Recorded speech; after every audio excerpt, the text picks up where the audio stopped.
देखो एक पार्ट और है यहाँ पे जो अभी रोक देता हूँ, मुझे नहीं लगता जरूरत है, लेकिन नोट्स में देख के पढ़ लेना कि अगर दो ग्रुप पहले से है बेंजीन में तो तीसरा कहाँ जाएगा। ठीक है, उसमें मैंने बस थोड़ा बहुत आइडिया रखोगे तो ज्यादा अच्छा रहेगा। यहाँ पे लिखा है कि अगर दोनों एक्टिवेटर है तो जो स्ट्रॉन्ग एक्टिवेटर है वो डिसाइड करेगा। जैसे मान लो अगर बातें नहीं, OH और CH3 दोनों पहले से, तो अब इनकमिंग इलेक्ट्रोफाइल कहां जाएगा और कौन डिसाइड करेगा। डायरेक्टिविटी है ना, 3 पॉइंट्स हैं यहाँ पे। ठीक है, तो दो ग्रुप पहले से है तो इनकमिंग इलेक्ट्रोफाइल का ओरिएंटेशन, अब हाइड्रोजन तो इन्हीं सब जगह पे बचा है, हाइड्रोजन इन सब जगह पे बचा है, तो ये प्लस H है, ये प्लस M है, तो प्लस M डिसाइड करेगा कि इनकमिंग इलेक्ट्रोफाइल कहां जाएगा। When both are activated, then strong activator will orient the incoming electrophile. ये पहला पॉइंट है। चलो बता ही देता हूँ थोड़ा बहुत, इससे ज्यादा जरूरत नहीं पड़ेगा। तो ये डिसाइड करेगा मतलब 1 and 3 पे, 1 and 3 पे, ज्यादा 3 ही बोल दो, क्योंकि ये अपने मेसोमेरिक से इन सब जगह पे क्या लाएगा। अरे यस नो, ये प्लस M है और ये प्लस H है, कौन डिसाइड करेगा। Plus M। अगर दो ग्रुप पहले से तो कौन डिसाइड करेगा। मतलब एक हेडिंग क्या दे सकते हैं, directivity of di substituted, directivity of incoming electrophile in case of क्या, डाई सब्स्टिट्यूटेड बेंजीन। लिख लो, incoming of orientation of incoming electrophile in case of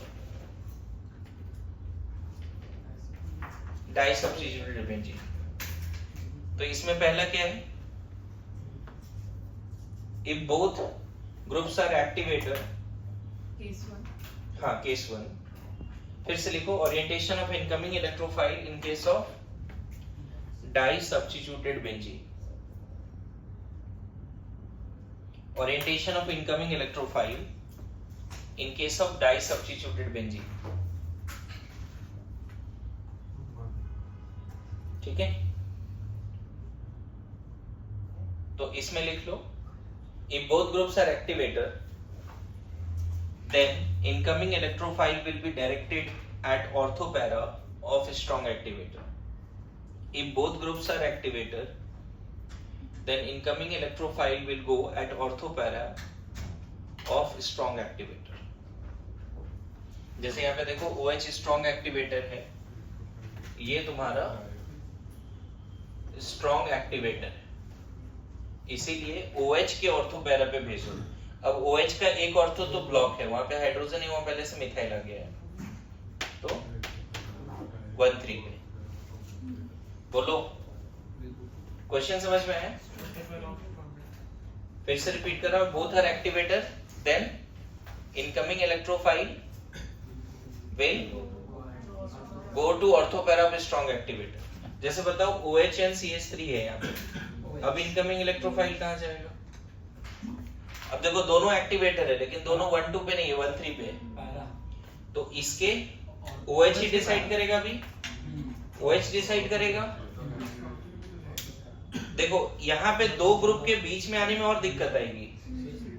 अरे यार ध्यान दे, ज्यादा चांस कहाँ पे है पता है, इस वाले पे ज्यादा चांस है। यार 3 एरो दिखाओ, यहाँ 2 एरो दिखाओ, यहाँ पे 1 एरो दिखाओ बस।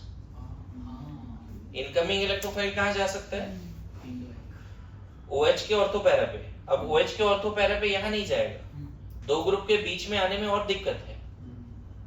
अगर दो ग्रुप 1,3 पे है तो उसके बीच में आने में दिक्कत है, क्राउडिंग। अच्छा इसमें बताओ सिंपली कहां जाने वाला है, अगर OH और ये दोनों ऐसा है तब ऑब्वियसली यही दोनों खाली है। बोलो, यहां जा सकता, यही डिसाइड करेगा ना बच्चे। डिसाइड कौन करेगा, OH, तो यहां और यहां भेज दो, इक्वली लाइकली। बोलो, इन दोनों जगह पे इक्वली लाइकली। पता है दो ग्रुप अगर दोनों एक्टिवेटर, उसके भी 3 केस हैं। दोनों एक्टिवेटर है, दोनों 1,2 पे, दोनों एक्टिवेटर है, दोनों 1,3 पे, दोनों एक्टिवेटर है, दोनों 1,4 पे, उसके भी 3 केस हैं बेंजीन में। तो उतना क्वेश्चन नहीं करना है, बस आपको थोड़ा सा ध्यान रखना है कि अगर दोनों एक्टिवेटर है तो orientation of incoming electrophile is decided by strong activator. ठीक है, इसमें केस 2 क्या है? केस 2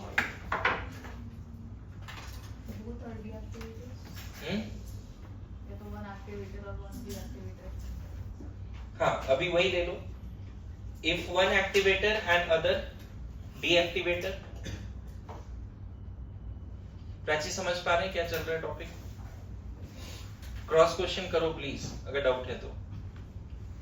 अगर एक एक्टिवेटर है एक डीएक्टिवेटर है तो फिर से डिसाइड एक्टिवेटर करेगा। दोनों एक्टिवेटर है तो स्ट्रॉन्ग एक्टिवेटर डिसाइड करता है ना?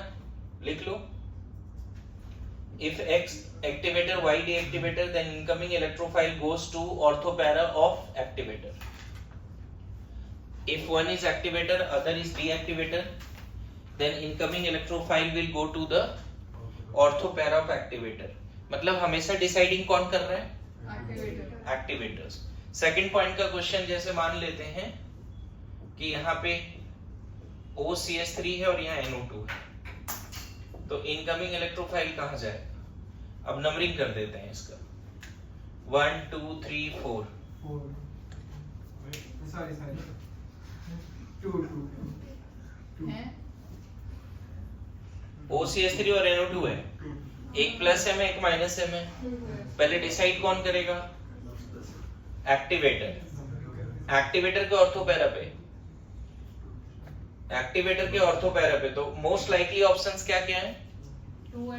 1 2 एंड 3 4 तो है नहीं ऑप्शन में।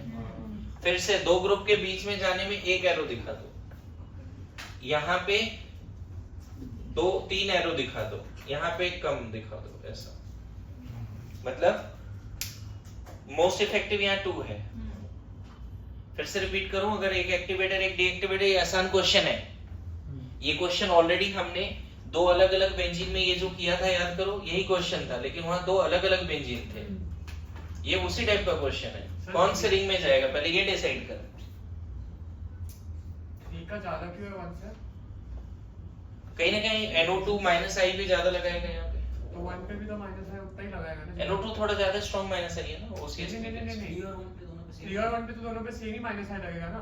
3 नहीं 1 और 3 में तो 1 पे OCH3 और दो ग्रुप के बीच में आने में दिक्कत आएगा। ठीक है, वो तो सिंपल है।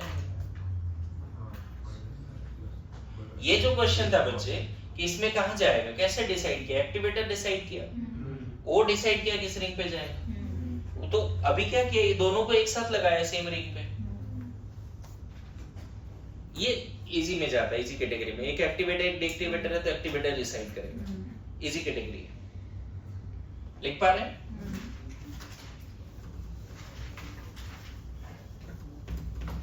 नाउ देखो,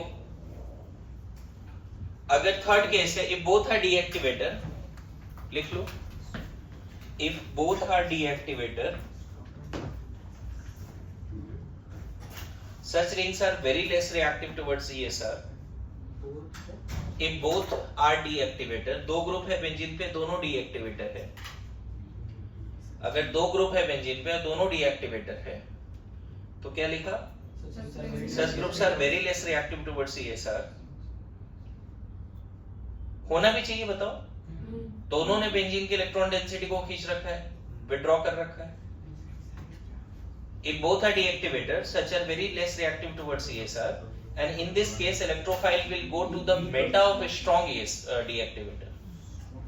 In this case, electrophile will go to the meta of strong deactivator, and in this case, electrophile will go to the meta of strong deactivator, and in this case, electrophile will go to the meta of strong deactivator. In this case, electrophile will go to the meta of strong deactivator. Sir, हाँ, अगर एक weekly deactivating group है और एक सिर्फ deactivating group है तो weekly deactivating के मेटा ऑर्थोपैरा नहीं, अगर दोनों डीएक्टिवेटर है, चाहे वीकली हो, स्ट्रांगली हो, मॉडरेटली हो, तो डिसाइड कौन करेगा?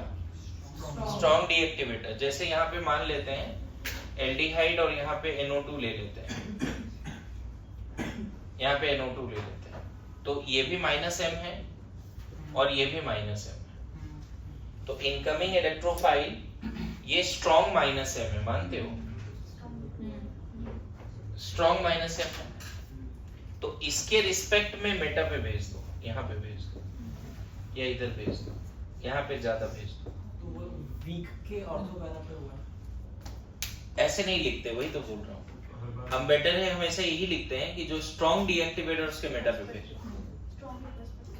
पहले तो ये हाईली मतलब वेरी लेस रिएक्टिव है ओवरऑल, लेकिन फिर भी अगर बहुत हाई टेम्परेचर प्रेशर पे इसका ESR कराएंगे तो NO2 के मेटा पे चला जाएगा। समझ में आया? नोट्स में ये 3 क्वेश्चन है, उसको कर लेना, ये 3 क्वेश्चन है, इसको मैं नहीं करा रहा है ना। अभी मैं डायरेक्ट अब आ रहा हूँ प्रॉपर रिएक्शंस में, क्योंकि एरोमेटिक हाइड्रोकार्बन हमें पढ़ना है। लिखो नोट्स में जो 3 क्वेश्चन है वो कर लेना तुम लोग, ठीक है?